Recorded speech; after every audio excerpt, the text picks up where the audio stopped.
فقد قال اللہ تبارک و تعالی فی کتابہ المجید بسم اللہ الرحمن الرحیم یا ایھا الرسول بلغ ما انزل الیک من ربک فإن لم تفعل فما بلغت رسالتہ واللہ یعصمک من الناس صلوات بر محمد۔ حضرات گرامی، کہ آج کی رات جو اس مقام پر ہم اور آپ اس جشن مبارک عید غدیر میں جو شریک ہو کر درگاہ احدیت میں اللہ کا ہم شکر ادا کر رہے ہیں، اللہ کے رسول کا ہم شکر ادا کرتے ہیں اور اللہ کے رسول کی آل کا ہم شکر ادا کرتے ہیں کہ جس اللہ تبارک و تعالی نے ہمیں اپنی توحید کی نعمت عطا فرمائی اور اپنے نبی محمد مصطفیٰ کی نبوت اور رسالت کی نعمت عطا فرمائی۔ یقینی طور پر کہ اس رسالت میں توحید ہے، اس رسالت میں نبوت ہے، اور جس رسالت میں توحید نبوت ہے اسی رسالت میں بھی اللہ نے امامت قرار دی کہ اس آیت مجیدہ میں اللہ نے ارشاد فرمایا کہ اے میرے رسول یا ایھا الرسول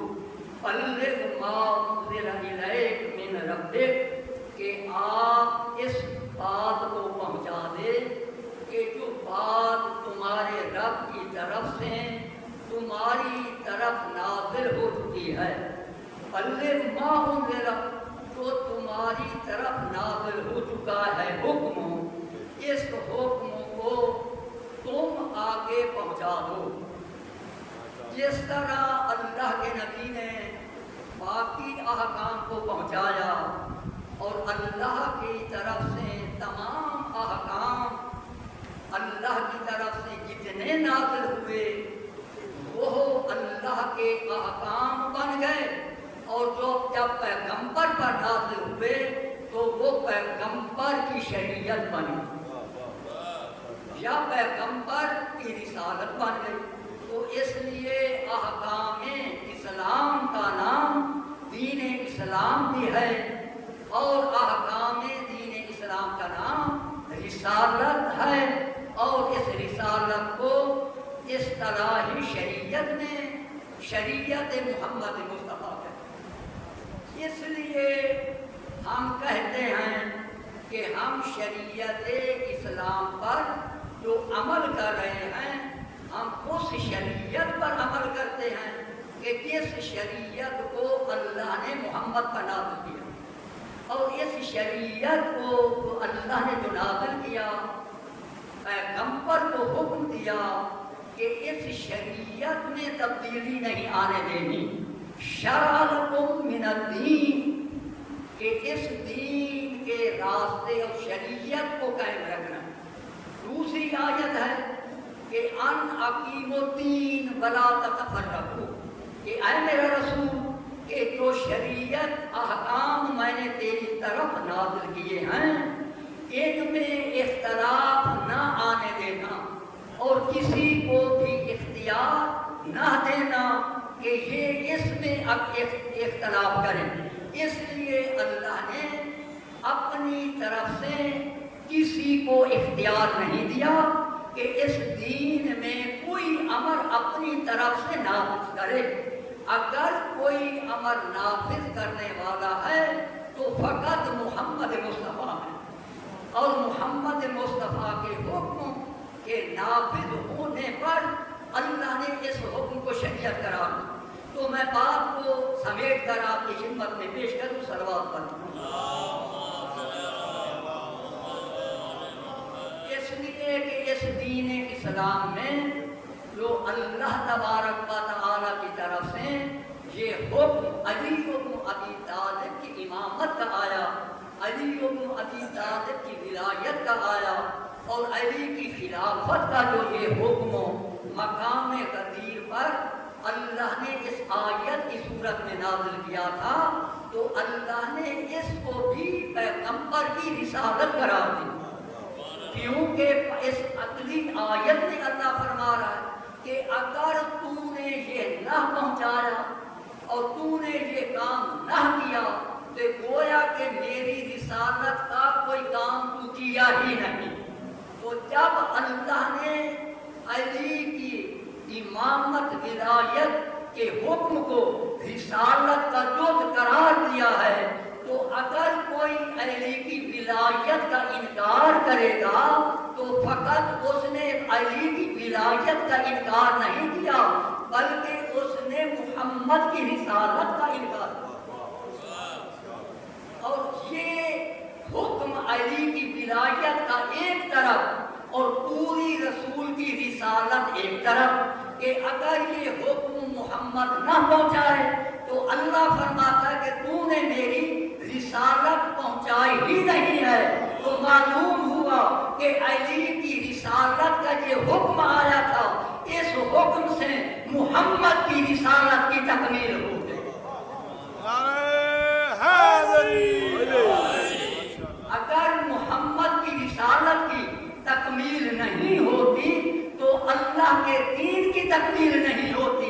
اس لیے آخر میں جو اللہ نے اس آیت کو نازل کیا، جب پیغمبر نے محمد مصطفیٰ نے علی کی خلافت اور امامت کا اعلان کر دیا تو اس کے بعد اللہ نے فرمایا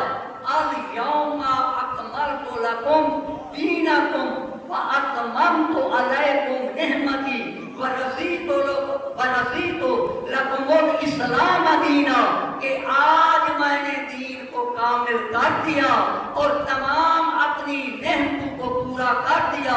جب تمام نعمتیں پوری ہو گئیں اور دین اسلام مکمل ہو گیا تو پھر اللہ نے آخری آیت میں یہ ارشاد فرمایا رضیت لکم الاسلام دینا، بس آج میں اس دین سے راضی ہوں کہ جس دین سے میں نے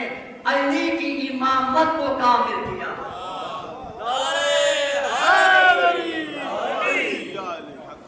اس دین کو ہم نے لینا ہے کہ جس دین میں علی کی ولایت ہے، جس دین میں علی کی امامت ہے۔ اس لیے پیغمبر اسلام نے ارشاد فرمایا تھا کہ جو میری اہل بیت علیہ السلام کے اللہ مبارک سب کو مبارک، جو میری اہل بیت سے جو 12 جانشین ہوں گے اور ان کی رہنمائی سے بھی اس دین کو اللہ تک قیامت قائم رکھے گا۔ جب تک ان کی امامت 12 کی اس دین میں نہیں آتی تو پیغمبر کا یہ مقصود ہے کہ وہ دین قیامت تک قائم نہیں رہ سکتا۔ اس لیے ہم دعویٰ کرتے ہیں علی سے مہدی سے محبت رکھنے والے کہ یہ دین قیامت تک باقی ہے، کیونکہ اس دین اسلام کے جس میں ولایت علی بھی ہے، ولایت حسن بھی ہے، ولایت حسین بھی ہے اور ولایت مہدی علیہ السلام تک ہے، اور یہی دین ہے جو اللہ قیامت تک اس کو قائم رکھے گا۔ اور یہی دین ہے کہ جس میں اللہ نے فرمایا کہ تم نے اس دین کو قائم رکھنا ہے اور اس میں اختلاف نہیں ہونے دینا، تو پیغمبر اسلام نے اپنی امت کو اختلاف سے بچانے کے لیے بس اس 12 جانشینوں کی جو آپ نے جانشینی کا اعلان کیا تھا تو پیغمبر نے فرما دیا تھا کہ اگر تم نے ان کی اطاعت کی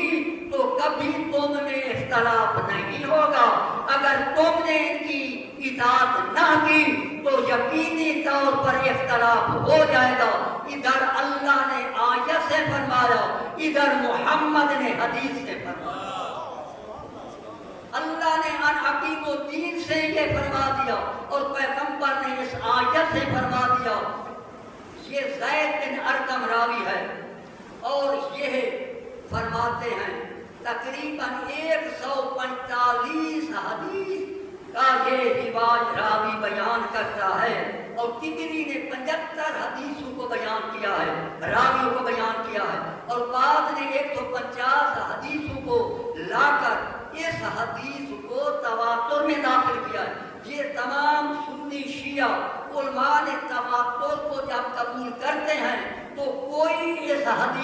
رد نہیں کر سکتا کہ جو حدیث تواتر میں داخل ہو جائے تو کوئی راوی اس کو رد نہیں کر سکتا. اس لیے تواتر سے یہ حدیث آئی ہے کہ جس کے تمام علماء اہل تسنن جو ہے اس کے قائل ہیں کہ یقینی طور پر یہ آیت مقام غدیر پر اتری تھی، اور محمد مصطفیٰ نے اس آیت کے ابلاغ میں اس حدیث کو بھی بیان کیا تھا کہ جب علی کے ہاتھ کو پکڑا اور اس منبر پر لے گئے اور علی کا ہاتھ اپنے ہاتھ میں لے کر فرمایا من کنت مولا ہو فہذا علی المولا، کہ میں جس کا مولا ہوں اس کا علی مولا ہے. تو مولا کے معنی حضرت محمد مصطفیٰ نے آ کے اس طرح تفسیر فرمائی کہ مولا جو لوگ سردار کرتے ہیں، نہیں، سردار مولا کا معنی عربی میں اگر آیا ہے مگر اس طرح حدیث میں یہاں پر مولا جو ہے مولا اس تصرف کے ہے کہ جس سے پہلے محمد مصطفیٰ نے اس آیت کی تلاوت فرمائی تھی اسی منبر پر کہ جب آیت یعنی بلغ کی تلاوت فرمائی تو اس سے پہلے پیغمبر نے ان سے وعدہ لیا اور پوچھا، سوال کیا، وہ یہ تھا کہ ان نبی اولا بالمؤمنین من انفسہم، کہ مجھے بتاؤ کہ میں تمہاری جان پر کہ حق کے تصرف رکھتا ہوں. اس آیت کی جب تلاوت کی تو اس مجمع نے یہ آواز سے جواب دیا کہ یا رسول اللہ آپ ہمارے جانوں پر بھی مالک ہیں اور ہمارے مال پر بھی مالک ہیں. جب اس آیت کی تلاوت فرمائی پھر آپ نے یہ فرمایا من کنت مولا ہو فہذا علی المولا، کہ جس پر میں متولی ہوں یعنی جس پر میں تم پر حاکم ہوں یعنی جس پر میں تمہارا سرپرست ہوں اس پر علی بن ابی طالب سرپرست، اس پر علی سرپرست ہیں. اس لیے اگر ہم آیات قرآنی کو ہم ثابت دینے کے لیے اگر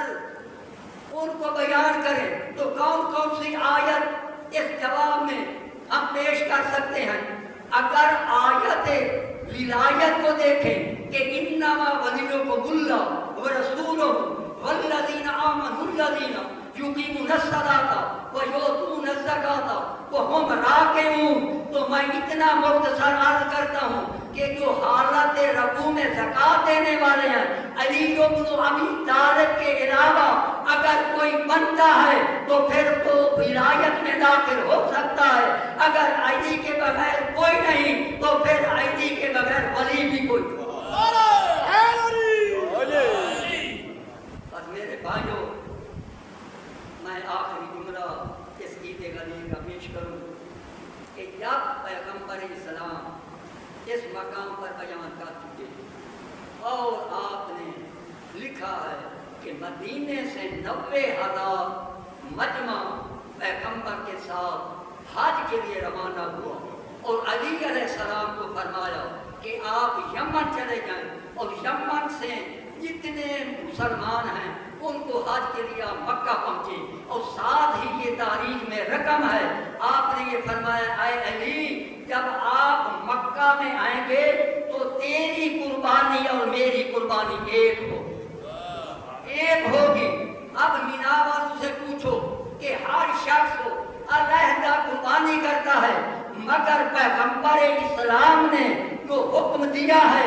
اپنی اس شریعت میں کہ علی کی قربانی اور میری قربانی ایک ہے، تو پھر پیغمبر نے انفسنا جو مبالغہ میں آیت آئی ہے کہ میں اپنی ذات کو لے آؤں گا تم اپنی ذات کو لے آؤ، تو آج پیغمبر دکھا رہے ہیں کہ یاد رکھنا کہ علی مجھ سے جدا نہیں ہے اور میں علی سے جدا ہوں.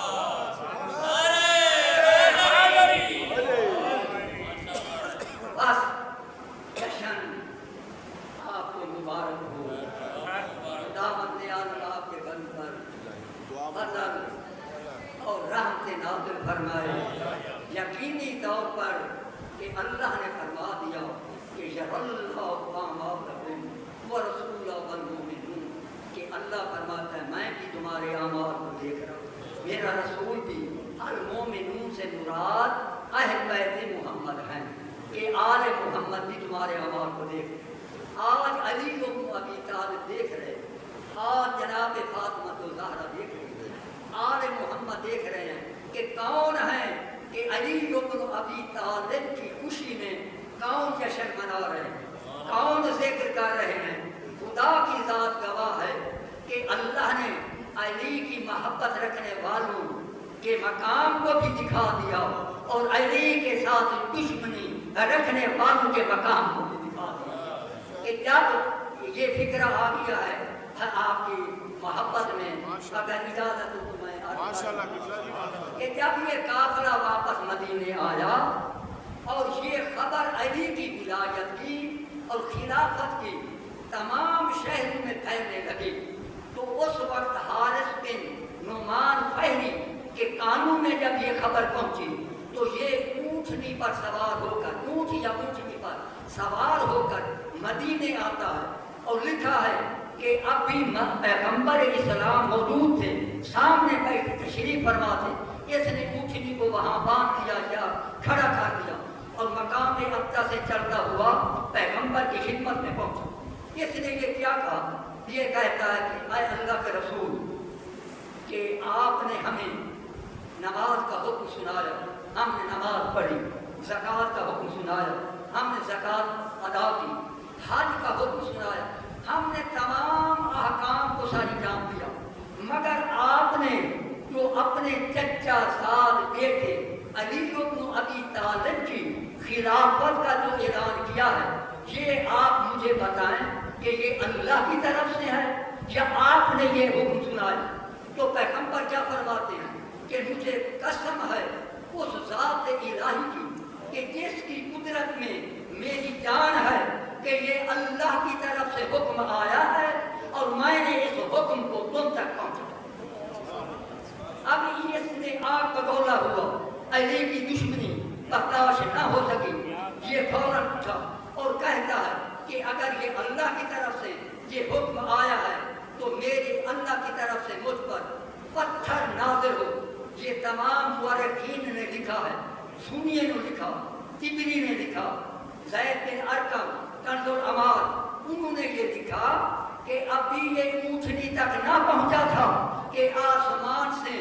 ایک ایسا پتھر نازل ہوا کہ سر پر لگا اور اس نے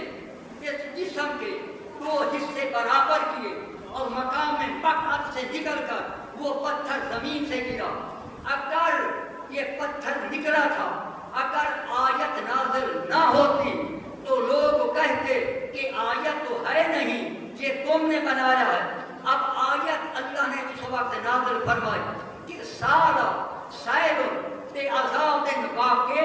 ایک سیل نے سوال کا، ایک سیل نے عذاب کا سوال کیا تھا اور ہم نے اس عذاب کو اس پر نازل کر دیا۔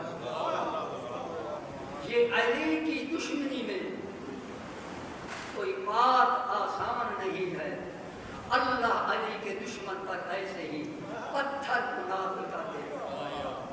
بسم اللہ الرحمن الرحیم، یا اللہ یا رحمان یا رحیم، یا حی یا قیوم یا ذا الجلال والاکرام، یا نور السماوات والارض، یا لا الہ الا انت علیک توکلت وانت رب العرش العظیم، اللہم بحق محمد وعلی وفاطمۃ الزہراء والحسن والحسین والائمۃ الطیبین الطاہرین المعصومین، یا رب العالمین، یا محمد مصطفیٰ، یا علی المرتضیٰ، یا حسن مجتبیٰ، یا حسین شہید کربلا، یا جناب سیدہ فاطمۃ الزہراء سیدۃ النساء العالمین، ادرکنی ادرکنی ادرکنی ولا تہلکنی، یا ائمتنا و ساداتنا اتوسل بکم ائمتی و ساداتی، انی توجہت